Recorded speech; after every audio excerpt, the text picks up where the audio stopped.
नमस्कार दोस्तों, पाथफाइंडर में आप सभी का स्वागत है। मेरा नाम है डॉक्टर महिपाल सिंह राठौड़। कल यूके की पार्लियामेंट में, ब्रिटिश पार्लियामेंट में भारत के किसान संबंधित कानूनों पर चर्चा करी गई। ये किस तरह से पॉसिबल है, इसको हम जानेंगे कि क्या ब्रिटेन दूसरे देश के कानूनों पर डिबेट कर सकता है और ये डिबेट क्यों हुआ, इसके पीछे रीजन क्या था, और साथ ही साथ इसके बाद क्या डिप्लोमेटिक इश्यूज चल रहे हैं इंडिया और यूके के बीच में, उनको हम यहां पर डिस्कस करेंगे। तो ये कल जो डिस्कशन हुआ है यूके की पार्लियामेंट में, उसके बाद भारत ने ब्रिटेन के हाई कमिश्नर को बुलाया है दिल्ली में। कहां पर? विदेश मंत्रालय में। तो विदेश मंत्री ने हमारे इनको बुलाया है कि आप आइए, आपको थोड़ा डांटेंगे और एक डिमार्श होता है। ये क्या होता है ये मैं आपको आगे बताऊंगा। ये पूरा जो प्रोसीजर है ये किस तरह से चला है और इसकी इंपॉर्टेंस क्या है मैं आपको बताता हूं। तो देखो, सबसे पहली बात ये समझो कि ब्रिटेन पहला देश बन चुका है जिसकी पार्लियामेंट में ऑफिशियली भारत के किसान कानूनों की चर्चा हुई है।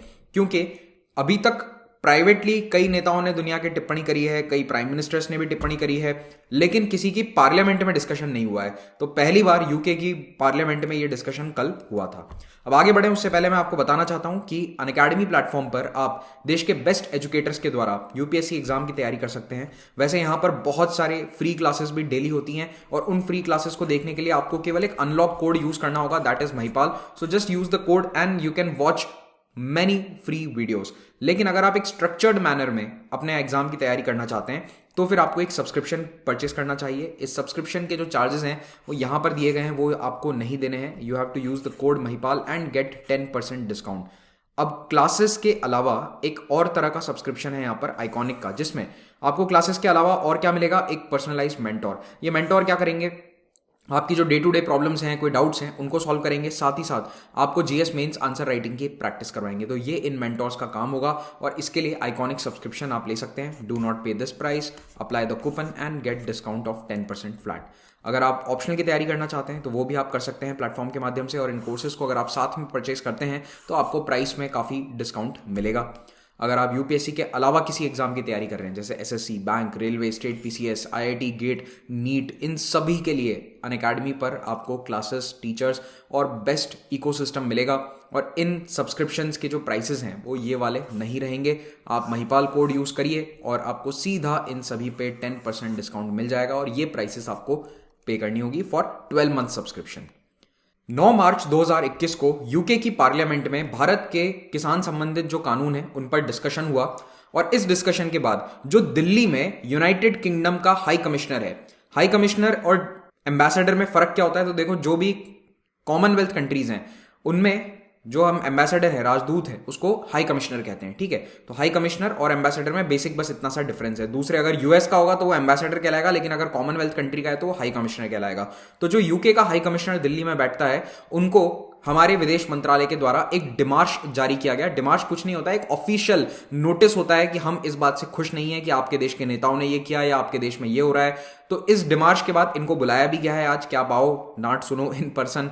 तो यूके के जो हाई कमिश्नर है वो जाएंगे हमारे विदेश मंत्री के पास, उनके ऑफिस में, और वहां जाकर उनसे बातचीत करेंगे। तो भारत ने कल एक ऑफिशियल प्रेस स्टेटमेंट जारी करके, विदेश मंत्रालय ने स्टेटमेंट जारी करके ये कहा कि यूके ने जो ये डिबेट कराया, it is gross interference in India's internal affairs. ये भारत के आंतरिक मामलों में आप दखलंदाजी दे रहे हैं।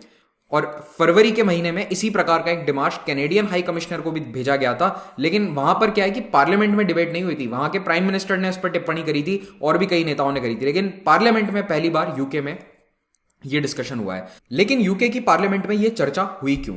तो इसके पीछे रीजन ये है कि वहां पर एक ऑनलाइन पिटीशन लाया गया था जिस पर 1 लाख से ज्यादा लोगों ने साइन कर दिया। तो यूके की डेमोक्रेसी हमारी डेमोक्रेसी से थोड़ी सी ज्यादा एडवांस्ड है इस मामले में कि वहां पर उन्होंने ऑफिशियली ये प्रावधान किए हुए हैं कि अगर ऑनलाइन साइन आ जाते हैं 10,000 तो उस मामले पर सरकार को जवाब देना जरूरी है, और अगर 1 लाख साइन आ जाते हैं तो पार्लियामेंट में उस मुद्दे पर डिबेट होगा। और ऐसा नहीं है कि आप ये change.org या फेसबुक पर पिटीशन चला दो, जी नहीं, आपको सरकार की ऑफिशियल वेबसाइट जो government.uk की वेबसाइट है वहां पर जाकर ये पिटीशन स्टार्ट करना होगा। और जो भी वहां पर वोट डालते हैं उनको अपनी ऑफिशियल डिटेल्स भी देनी होगी। जैसे हमारे यहाँ आधार कार्ड होता है, वैसे ही जो भी वहां का आईडी है वो सब भी आपको देना पड़ेगा। तो ऐसा नहीं है कि भारत के लोग जाकर, अब आप सोचो कि चलो इसी बात पे रोजगार का मुद्दा चल रहा है उस पर भी हम चर्चा करवा दें यूके की पार्लियामेंट में, ऐसा पॉसिबल नहीं है। आपको 10,000 ब्रिटिश नागरिकों के सिग्नेचर चाहिए। यूके के जो सिटीजन है केवल वो जब वोट करेंगे तब ये मुद्दा ऑफिशियली पिकअप किया जाता है। तो वहां पर कई मेंबर ऑफ पार्लियामेंट हैं जिन्होंने इस पिटीशन को काफी आगे बढ़ाया, इनफैक्ट इन्होंने ही स्टार्ट किया। तो जैसे क्लॉडिया वेब नाम की एक मेंबर ऑफ पार्लियामेंट है, इन्होंने, वो रिहाना वाला ट्वीट हुआ था उसी दिन ये शुरू हो गए थे कि अब हम भी यहां पर इसकी चर्चा कराएंगे। तो 2 फरवरी को ही इन्होंने फार्मर्स को सपोर्ट करना शुरू कर दिया। और क्यों किया? क्योंकि क्लॉडिया वेब जिस एरिया की एमपी है वहां पर, लेस्टर सिटी कहते हैं, ठीक है, लीसेस्टर नहीं कहते, थोड़े अंग्रेजी प्रोनाउंसिएशन अपन को आते हैं। तो लेस्टर सिटी जो है, वहां के लोग बहुत सारे भारतीय मूल के हैं, साउथ एशियन मूल के हैं, to be specific, Bangladesh, Pakistan, Bharat, सभी जगह के लेस्टर में बहुत लोग रहते हैं। तो ये लेस्टर में इतने लोग आए कहां से थे? ईडी अमीन नाम का एक जो तानाशाह था अफ्रीका में, उसने भारतीय लोगों को वहां से भगा दिया था। तब कई लोग जाकर यूके में रहने लगे थे। इसकी कहानी किसी दिन एक अलग लेक्चर में उसकी चर्चा करेंगे कि युगांडा से भारतीयों को क्यों निकाला गया। तो ये लोग जो लेस्टर में रह रहे हैं, तो ये इनका वोट बैंक है बेसिकली, ठीक है। तो क्लॉडिया वेब जो है, अब ये भारतीय मूल की नहीं है, लेकिन इनका वोट बैंक तो भारतीय मूल का है। तो इन्होंने इस मुद्दे को उठाया और काफी सारे इस पिटीशन पर सिग्नेचर भी करवा दिए। एज ऑफ टुडे इस पर 1,15,000 सिग्नेचर थे। ये वो पिटीशन था, urge the Indian government to ensure safety of protesters and press freedom. तो याद रखना, दोनों चीजों पर चर्चा हुई थी, प्रोटेस्ट पे भी और प्रेस फ्रीडम पर भी। और इस चर्चा को सरकार भी रोक नहीं सकती, क्योंकि यूके की जो सरकार है ना, वैसे वो कायदे से चाहती नहीं कि ये वाला डिबेट हो, क्योंकि वो भारत के साथ अपने रिश्ते क्यों खराब करना चाहेंगे।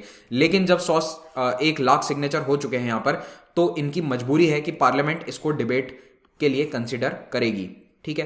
तो ये जो लेस्टर के एमपी हैं, और भी कुछ एमपीज थे, इन्होंने इसको ज्यादा पुश किया था और फाइनली ये डिबेट इन्होंने 9 मार्च को करवा दिया। भारत का जो हाई कमीशन है यूके में, लंदन में, उसने इस पर पहले ही डिस्प्लेजर अपना जता दिया कि भाई हम खुश नहीं है, इस तरह का डिबेट हो रहा है हमारे आंतरिक मामलों में, ये हमारा डोमेस्टिक मैटर है। लेकिन इसके बावजूद ये डिबेट हुआ और लगभग 12 एमपीज ने इस डिबेट में हिस्सा लिया। दोनों जो पार्टीज हैं सत्ता में और विपक्ष में, कंजर्वेटिव और लेबर, दोनों के एमपीज इसमें शामिल हुए थे। एक भारतीय मूल के एमपी हैं लेबर पार्टी के, वीरेंद्र शर्मा, और ये साउथ हॉल नाम की जगह लंदन में, वहां से एमपी है। साउथ हॉल में पंजाबी लोग बहुत हैं, बहुत बड़ी पंजाबी डायस्पोरा वहां पर रहती है। इन्होंने भी इस मुद्दे को काफी उठाया और इन्होंने कहा कि भारत सरकार और किसान इस पर एक समझौता कर लें, और ये जो यूज ऑफ फोर्स हुआ है, यानी कि लोगों के खिलाफ जो फोर्स का, बल का इस्तेमाल किया गया है पुलिस के द्वारा इन प्रोटेस्ट में, वो गलत है और जर्नलिस्ट को टारगेट किया जा रहा है, ये मुद्दा भी इन्होंने उठाया था। और इस पर तुरंत भारत सरकार का एक स्टेटमेंट आ गया कि ये जितने भी एलिगेशंस हैं या फिर ये डिबेट हुआ था, ये पूरी तरह से वन साइडेड था, फॉल्स, यानी कि झूठे असर्शंस थे। इन्होंने मनगढ़ंत बातों पर चर्चा करी है। और इंडिया का जो हाई कमिश्नर है, कहां पर? लंदन में, उन्होंने भी इसके खिलाफ तुरंत प्रोटेस्ट एक लॉन्च किया, ब्रिटेन की सरकार को एक चिट्ठी लिखकर। भारत के आरोपों का जवाब देते हुए यूके के जो मिनिस्टर हैं, साउथ एशिया वाले मामलों को जो देखते हैं, उन्होंने ये बात कही थी कि डेफिनेटली ये भारत का आंतरिक मामला है, इसमें कोई दो राय नहीं है, लेकिन यूके और भारत की जो रिश्ते हैं वो काफी अच्छे हैं और हम इस तरह के मुद्दों को उठाने में क्यों झिझक रहे हैं, हमें कोई झिझक नहीं होगी।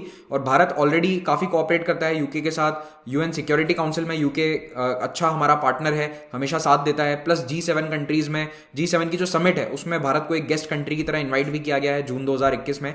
तो इन्होंने कहा कि हमारे रिश्ते अच्छे हैं और इस तरह की बातें उठाने में कोई दिक्कत होनी नहीं चाहिए। लेकिन इसके बावजूद भारत की जो सरकार है उसने दिल्ली में ब्रिटिश हाई कमिश्नर को समन किया है, उन्हें बुलाया गया है कि आपको एक तो हम डिमार्च दे रहे हैं, यानी कि ऑफिशियली हम प्रोटेस्ट कर रहे हैं इसको लिखित में, साथ ही साथ आपको बुलाएंगे। और आज उनको बुलाकर ये स्ट्रॉन्ग ऑपोजिशन जो भारत का है कि नहीं ये गलत है, आप अपने पार्लियामेंट में हमारे मुद्दों की चर्चा नहीं कर सकते, इसके बारे में उन्हें बोला जाएगा। और उम्मीद है कि ये ब्रिटिश हाई कमिश्नर इस बात को अपनी सरकार तक पहुंचा देंगे। विदेश मंत्रालय ने जो ये प्रेस रिलीज कल जारी करी थी उसमें इन्होंने साफ शब्दों में कहा है कि ये भारत जो कि एक डेमोक्रेसी है उसके आंतरिक मामलों में एक सीधा हस्तक्षेप है, gross interference in democratic countries internal matter, और ये हम नहीं सह सकते। हमारे foreign secretary mister Harshvardhan Shringla ने यह बात भी कही कि जो ब्रिटिश एमपीज हैं वो अपने अपने एरियाज की लोकल वोट बैंक पॉलिटिक्स को साधने के लिए हमारे यूके और इंडिया के रिलेशंस में इस तरह की बातों को ना उठाएं, गलत मुद्दों को ना उठाएं। They should not miss represent events, और वो भी खास करके तब जब भारत एक डेमोक्रेसी है, यूके भी डेमोक्रेसी है। अगर कोई अलग प्रकार का देश होता, कोई तानाशाही होती, तो फिर मुद्दे फिर भी उठाए जा सकते हैं। लेकिन हमारा ये मानना है कि एक लोकल वोट बैंक पॉलिटिक्स, चाहे वो साउथ हॉल की हो या लेस्टर की हो, उसके लिए यूके इंडिया के रिलेशंस के बीच में इस तरह की मुद्दे नहीं आने चाहिए।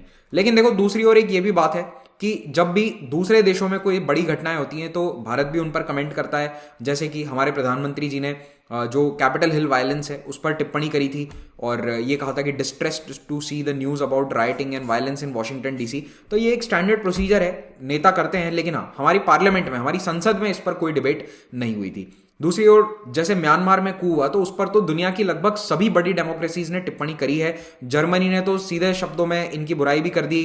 कई वेस्टर्न डेमोक्रेसीज ने सीधे तौर पर यह कहा है कि म्यांमार का जो कू है पूरी तरह से गलत है।